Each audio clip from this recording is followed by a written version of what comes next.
Boa noite a todos. Essa tribuna sempre me transmite alegria.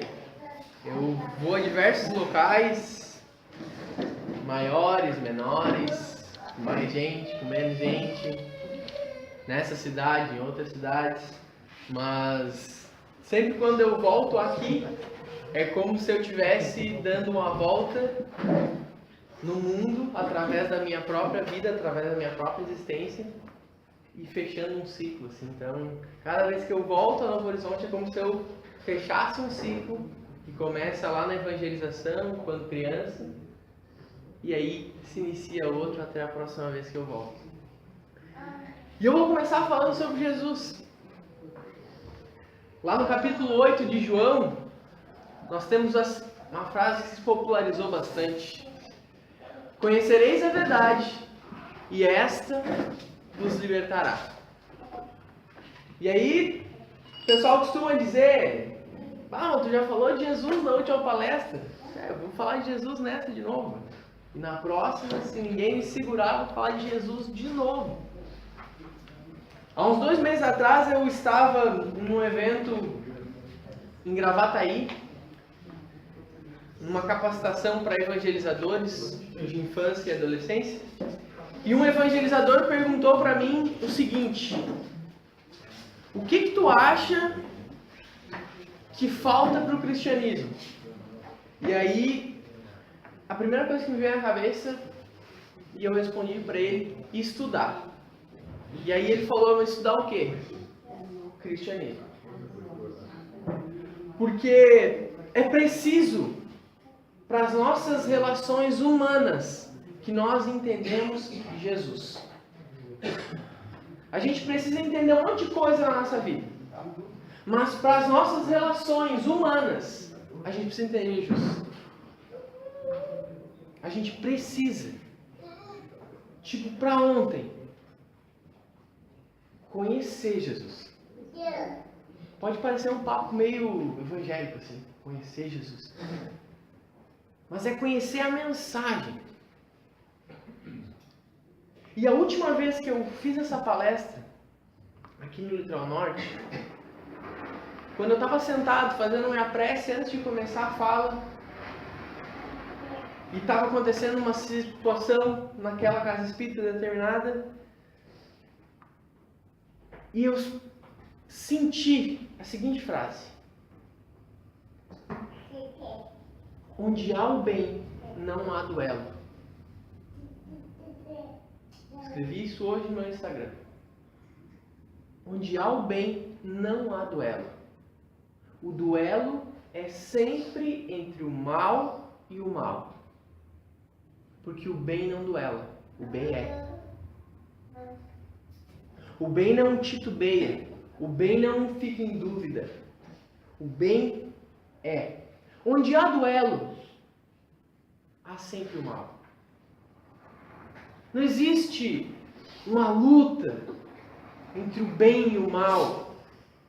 Há o mal fazendo barulho. O bem é. Eu sempre brinco com o pessoal que eu convido todos a pesquisarem no Evangelho, que está aqui se desmanchando. A palavra talvez na fala de Jesus. Eu sou novo, mas eu estudo há algum tempo e eu ainda não encontrei.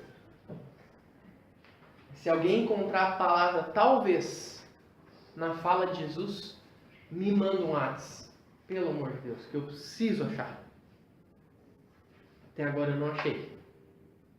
E acho que nós não vamos achar.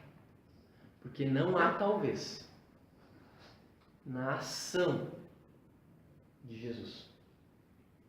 Porque ele era.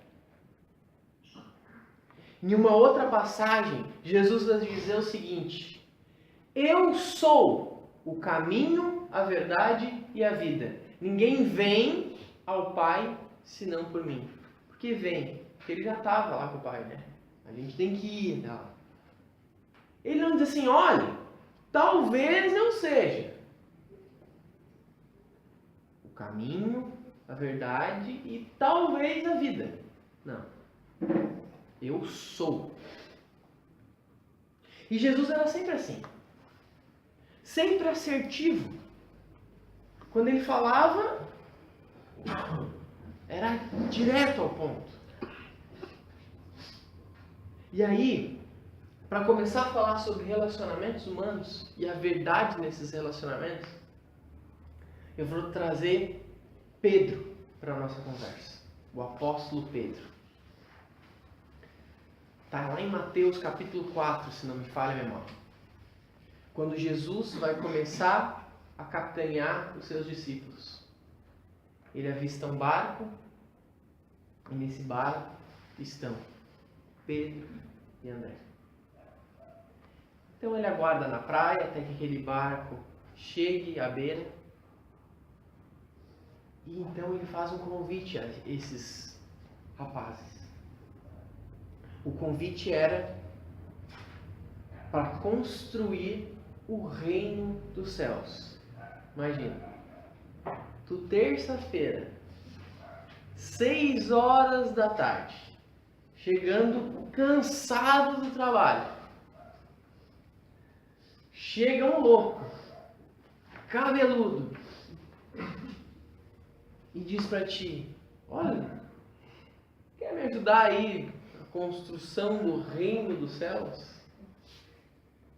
A primeira coisa que eu ia perguntar para ele se era pirâmide. Ele ia dizer que não, que era marketing multinível. Mas Pedro e André, a gente se interessa. E guardem essa informação. Chega um cara do nada e te convida para construir o reino dos céus. E os caras aceitam. E aí, na sequência, ele diz o seguinte: vinde após mim, e eu vos farei pescadores de homens. Com certeza. Com firmeza. Ele não está dizendo assim: olha, se vocês me seguirem, talvez, quem sabe, vocês vão dar uma melhoradinha. Não.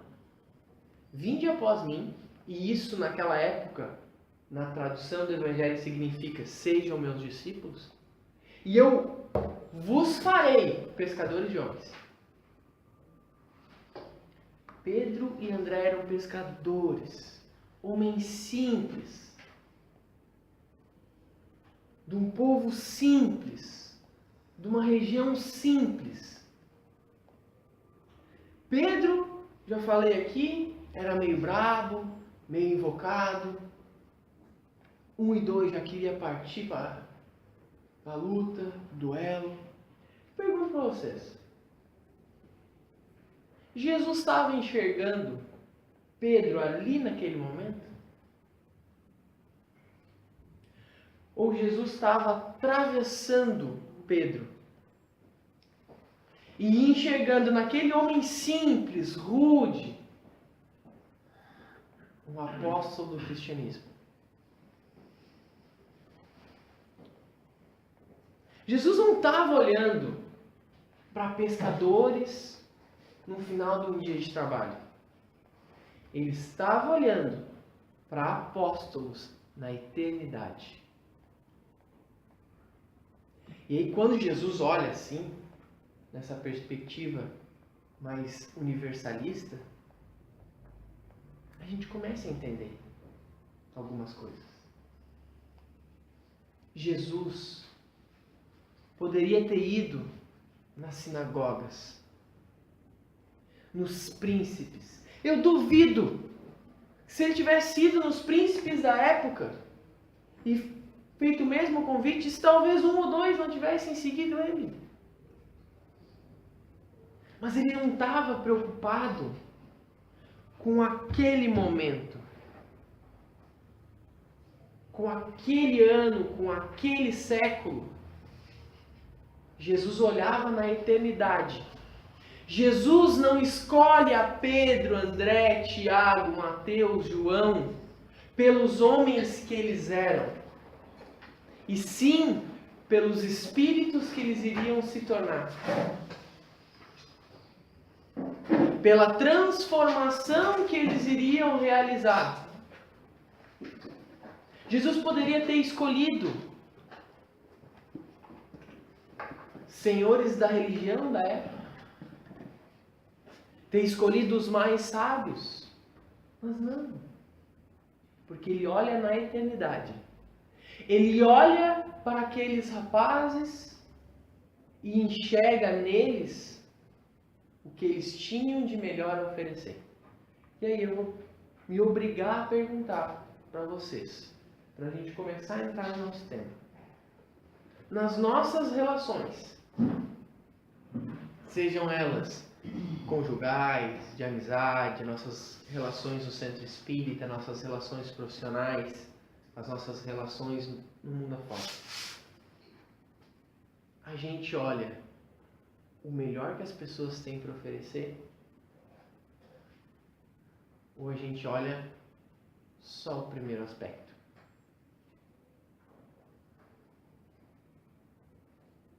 E aí acontece uma coisa muito comum. Quando você conhece uma pessoa, você pergunta o nome, a idade, onde mora, a profissão, e aí você vai colocando as pessoas dentro de caixinhas. Aí eu chego e digo para vocês que eu sou espírita. Uma pessoa normal na rua.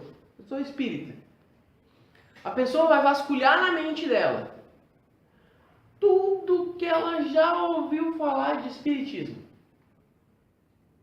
Novela das 6, Chico Xavier, tudo que tem alguma ligação com o espiritismo, ela vai acessar no inconsciente dela. E ela vai pegar aquela caixinha do espírita dentro da cabeça dela e vai me colocar lá dentro. Aí depois eu vou dizer para essa pessoa que eu sou arquiteto. Ela vai pensar tudo que ela conhece e já ouviu falar sobre arquitetura. De bem e mal. E aí ela vai colocar eu, a Ellen tá aqui, tudo na mesma caixinha. Aí eu vou dizer para ela que eu sou gremista. Ela vai pensar tudo que ela pensa sobre gremista. E pro bem ou pro mal, ela vai me colocar nessa caixinha. A gente faz isso, gente. Isso é natural da gente. Natural. Façamos uma viagem para dentro das nossas relações. Se quando a gente conhece uma pessoa, a gente não inconscientemente faz isso. Aciona o que a gente já conhece para referenciar aquela pessoa. E essa é a nossa grande diferença para Jesus. Se eu chegar aqui, lá no caso, e falar para Jesus, olha, eu sou Guilherme, sou espírita, sou arquiteto, sou gremista. Jesus vai simplesmente clarear as vistas, como dizia minha avó, e vai olhar no espírito imortal que eu sou. E aí ele vai ver, o Guilherme é complicado. Só que ele vai pegar a minha caixinha e ele vai começar a mexer na minha caixinha, tirar as coisas, isso aqui não. E aí ele vai lá no fundo. O Guilherme fala bem em público. Vou dar umas palestrinhas para ele fazer para ver se ele se apruma. Porque Jesus olha para os discípulos e para a humanidade para o melhor que a gente tem para dar. Para o melhor que a gente pode ser. E aí o convite de hoje é que a gente faça uma reflexão sobre como a gente tem olhado as pessoas que nós nos relacionamos. E aí eu comecei falando de ciclos. E eu convido vocês à reflexão de um conceito que é muito simples, mas extremamente complexo por causa da nossa complexidade. O conceito é: a vida é cíclica. Tudo na vida respeita ciclos. A gente nasce, cresce, se desenvolve, se reproduz ou não e morre. Uma árvore nasce, cresce, se desenvolve, morre. Os animais, as plantas, o nosso planeta. O nosso planeta um dia foi poeira cósmica, poeira estelar. Então ele se desenvolveu, aqueceu, esfriou, aí a ciência, a gente pode ficar aqui elucubrando. Se desenvolveu e um dia vai deixar de existir, daqui a bilhões de anos. A vida é assim, o ciclo natural é esse. E a gente transporta esse ciclo da vida para a nossa personalidade, para a nossa psique, para os nossos relacionamentos. E aí é que surgem as problemáticas. A gente vai sempre levar um pouco dos nossos pais para a vida, para frente. E aí existem dois caminhos. E aí agora eu não estou falando da vida de ninguém. Não se sintam ofendidos, por favor. Estou falando da minha.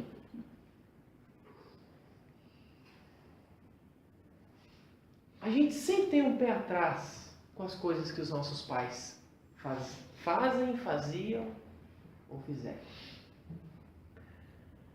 E aí, eu tive um pai que era assim, assim, assim. E aí eu discordava do meu pai. Totalmente. E aí agora eu tenho um filho. Eu não, tá, pessoal? Eu saiba. Ainda não. Ainda não. Não estou preparado financeiramente para isso. E aí eu tenho um filho. E eu tenho dois caminhos para seguir, que são os caminhos mais óbvios, que na maioria das vezes nós, como seres humanos, seguimos. O primeiro é: eu vou fazer tudo exatamente o oposto do que os meus pais fizeram. Porque eles fizeram tudo errado. Então eu vou fazer tudo diferente. E aí eu cresci com problemas, com traumas, por causa da maneira que os meus pais agiram. E aí eu tenho um filho, e eu faço exatamente o oposto. E aí eu soluciono o problema, obviamente. Não. Eu crio para o meu filho traumas e problemas por causa do modo que eu os criei. O pessoal que regula de idade comigo agora, não fique bravo. Mas eu vou traçar um exemplo com a minha geração. Em média, a geração que tem entre 20 e 30 anos foi criada da seguinte maneira: os nossos pais passaram dificuldade, passaram perrengue, passaram dificuldades emocionais, financeiras. E aí alguns dos nossos pais nos criaram numa redoma. Numa redoma com um discurso que era: você é especial. Você pode ter o mundo se você quiser. Você pode tudo. E se todo mundo é especial, ninguém é especial. Todo mundo é especial. E aí, alguns pais fizeram isso, e muitos da minha geração são pessoas inseguras, pessoas que não sabem o que querem da vida, pessoas que não se posicionam na vida de uma maneira clara, porque muitas vezes não tiveram problemas, muitas vezes os problemas chegaram e os pais evitaram que esses problemas chegassem até nós. E aí a nossa geração tem alguns problemas. Se a gente for analisar as estatísticas de depressão, de uso de drogas, ilícitas ou não, vocês vão ver que a esmagadora maioria tem entre 20 e 30 anos. Isso é um problema de saúde pública que vem de um efeito social. E esse é um caminho. Os meus pais fizeram assim e jogaram a balança para esse lado. Eu criei os meus filhos assim e eu joguei a balança para o outro lado. E tem um outro caminho. Eu discordava dos meus pais, mas com os meus filhos eu faço exatamente a mesma coisa, porque esse é o meu modus operandi, é o jeito que eu sei fazer. Sobrevivi até aqui, deu certo, vou repetir para os meus filhos. E às vezes inconscientemente a gente replica as fórmulas e a gente repete os ciclos. E isso fica muito claro naquelas famílias onde tem uma mãe e uma filha, por exemplo. E aí tu conversa com a mãe se queixa da filha. A fulana isso. Eu falo, não entra na cabeça da fulana. A fulana é muito diferente de mim. E aí tu conversa com a filha. Pá, a mãe tá louca. A mãe já passou o prazo de verdade dela. Já não fala coisa com coisa. Eu e a minha mãe somos completamente diferentes. E aí tu escuta a mãe e a filha. E tu que está de fora da situação, tu fica procurando as diferenças. Porque as duas são exatamente iguais. Que me mate, eu não vou contar de quem eu vou falar. Ainda bem que ela não veio junto.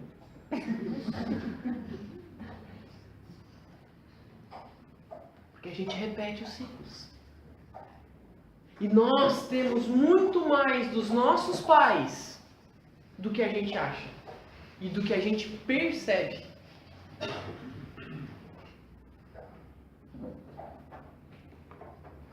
E o que a gente precisa entender disso? O caminho do meio.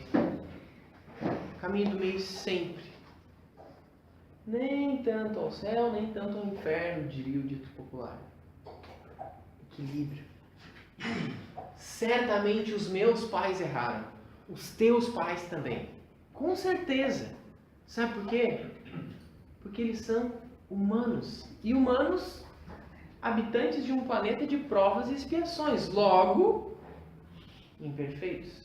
Então, eles erraram contigo, com certeza. E com certeza, tu vai errar com os seus filhos. Eu vou errar com os meus filhos. E os meus filhos errarão com os meus netos. Porque é da natureza humana o erro. Só que a gente precisa fazer exercícios de autoconhecimento para identificar algumas coisas. Os meus pais erraram comigo, tá errado assim, aí eu segue o baile. Siga a pelota. Não. Eu preciso corrigir as coisas que estão erradas. E aí, às vezes, na família, a gente tem irmãos que não se falam há 20 anos. Porque há 20 anos atrás, o fulano me falou tal coisa. E aí esses 20 se tornam 30, se tornam 40, se tornam 50 anos. Aí tu pergunta, eles nem sabem mais exatamente por que brigaram. Mas estão brigados. Não, mas segue o baile. E aí, tem pais que não conseguem mais conversar com seus filhos. Porque criou-se um bloqueio nessa relação. Porque nessa relação falta a verdade. Voltando a Jesus. Conhecereis a verdade, e a verdade vos libertará. João capítulo 8. A verdade liberta. Só que ela dói. Essa é a má notícia. Ou boa notícia. A verdade machuca. Mas ela machuca uma vez só. Depois ela cura. Ela liberta. Só que trazer a verdade para dentro das relações humanas, para dentro das relações familiares, emocionais, relações afetivas, é como fazer uma reforma. Quem aí já fez reforma? Pode levantar a mão aí, pessoal, não pega vergonha. Reforma é legal. Dó reforma. Quem aí já fez uma reforma morando na casa? A palestra era isso aí, pessoal. Essa é a grande analogia da palestra. Eu fiz a minha mãe e meu pai passarem por isso ano retrasado. Eu fiz uma reforma lá em casa com eles dentro. Eu gosto de tumulto. Trazer a verdade para as nossas relações humanas é como fazer uma reforma morando na casa. A família é a casa. Não dá para consertar a família saindo da família. Questão 775 do Livro dos Espíritos. Qual o efeito se afrouxássemos os laços de família? Um alarmante crescimento do egoísmo. É lei divina. Tu pode te afastar da família, mas cedo ou mais tarde, a lei divina, karma, providência divina, do que quer que queiram chamar, vai te arrastar de volta para uma família. Inevitavelmente. Então, tá dando a goteira, tá dando infiltração, as paredes estão caindo. Vamos reformar.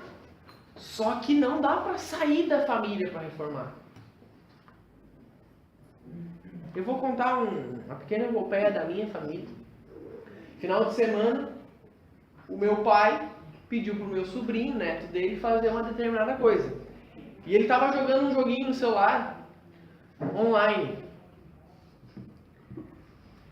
E eu vou explicar para a turma mais das antigas. Não dá para pausar jogo online, tá?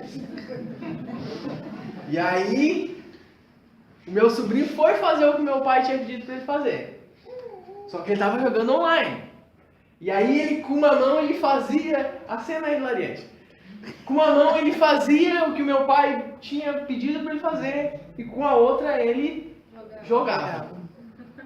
E aí, o meu pai falou a frase mágica. Dá um pause nisso aí. E eu olhando aquela cena, eu não sabia se eu ria, se eu tentava explicar para o meu pai que jogo online não se pausa, ou se eu tentava explicar para o meu sobrinho que a gente precisa fazer as coisas que precisam ser feitas na hora que elas precisam ser feitas. Comunicação entre o meu pai e o meu sobrinho, neto dele, tem uma lacuna de geração apenas, que é a minha geração e a da minha irmã. Mas há um mundo... Rita, desculpa te interromper. Por favor. Tem uma caminhonete estacionada do lado de lá, parece que é da Mercedes. Está na frente de um portão e a pessoa não está podendo entrar em casa. Parece uma Mitsubishi, não sei... Jogo online não se pausa e carro não desaparece. Uma caminhonete grande está bem ali assim, na frente do portão da Mitsubishi. Voltando à epopeia da minha família, apenas uma geração de distância e há um mundo de informação, um mundo de história, um mundo de realidades completamente diferentes. E às vezes os meus pais falam para o meu sobrinho coisas e ele fala a seguinte expressão, que quem aí convive com adolescente, pré-adolescente? O meu sobrinho faz a seguinte expressão.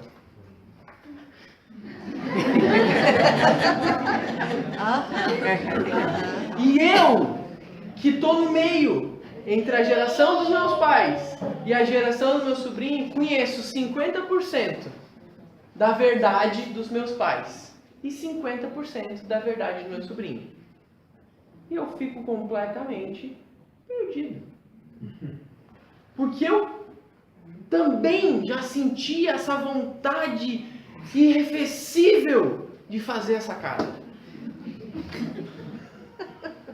Mas eu também sei que tem coisas que os meus pais não sabem. E que para os meus sobrinhos são óbvias. Principalmente quando a gente fala de tecnologia. E qual é a verdade nessas situações cotidianas, cômicas e familiares? É a verdade dos meus pais ou é a verdade do meu sobrinho? A norma dos bons costumes irá me dizer que é a verdade dos meus pais. Porque eles são mais velhos e os mais velhos a gente respeita. Foi assim que eu fui criado, tá, gente? As normas da atual sociedade que acelera-se freneticamente diz que quem está certo é meu sobrinho. Vamos se atualizar aí, meu povo. Qual é a verdade cristã? A verdade cristã é sempre a comunhão. Jesus não disse nenhuma vírgula contrária à lei da época em que ele viveu. E Jesus viveu numa época violenta. Mas ele deixou uma mensagem sólida. Como? Quando indagam a ele, é lícito dar o tributo a César? Tentaram colocar ele numa saia justa? Ele disse, olha, quem é a cara que está na moeda? Se é do César, dá para o César, então. Agora, eu, porém, vos digo. Jesus, quando era convidado para ir em tal lugar, ele ia. Chegava lá, falava a mensagem dele. Jesus andou entre os mais pobres dos mais pobres. Entre os mais simples dos mais simples. Não escreveu uma linha.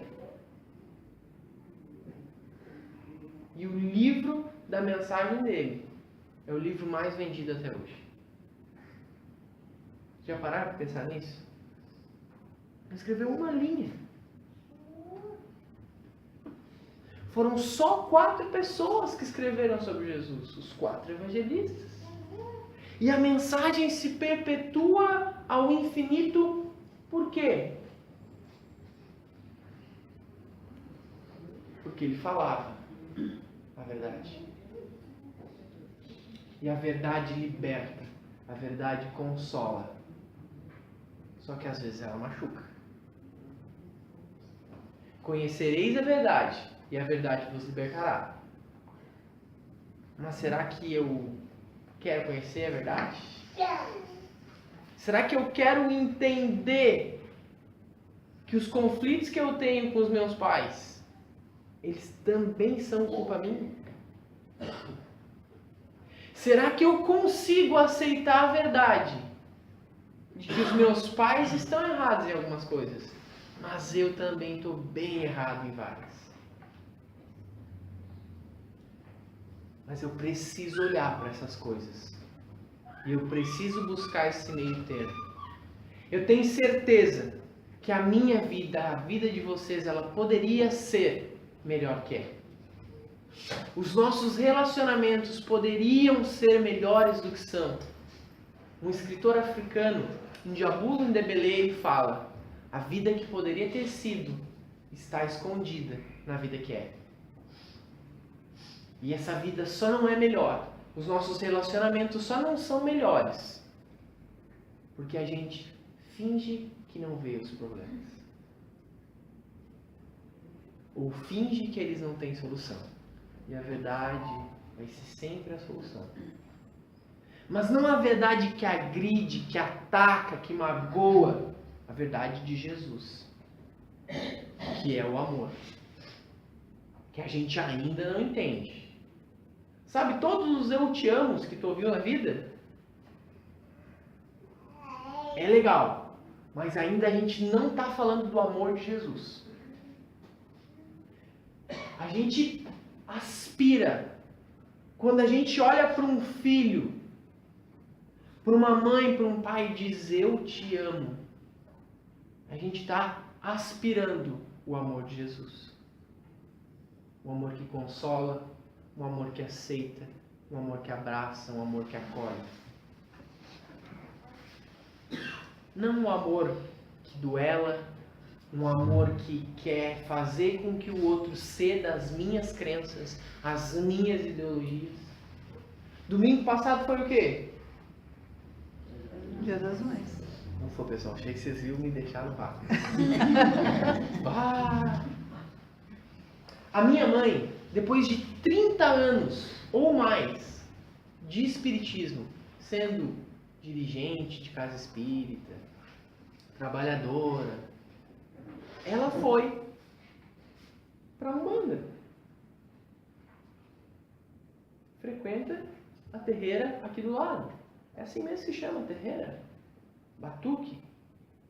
Vamos desmistificar os nossos preconceitos. Sabe o que eu dei? Eu, espírita.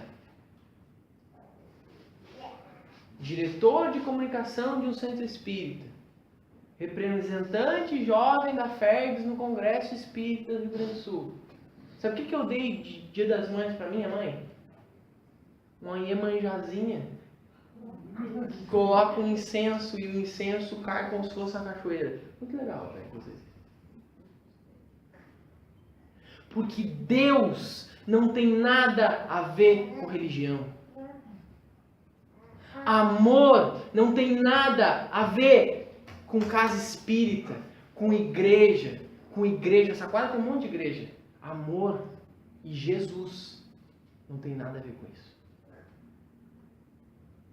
É maior do que isso. Muito maior do que isso. Qual era a religião de Cristo? Cristo não era cristão. O cristianismo é pós-Cristo. A religião dele era o amor. A igreja, a religião que vai impactar o mundo de maneira positiva, não é a igreja que eu tô indo, que tu tá indo. É a igreja que a gente está sendo. É a igreja que a gente está construindo. Não com tijolos e concreto, mas com sentimento. No primeiro lugar onde nós somos colocados nesse planeta, que é a família. Conhecereis a verdade, e a verdade vos libertará. Nós cristãos precisamos conhecer a verdade de Jesus. E conhecendo a verdade de Jesus, nós vamos solidificar, melhorar e amar mais as nossas relações humanas. Muito obrigado, pessoal.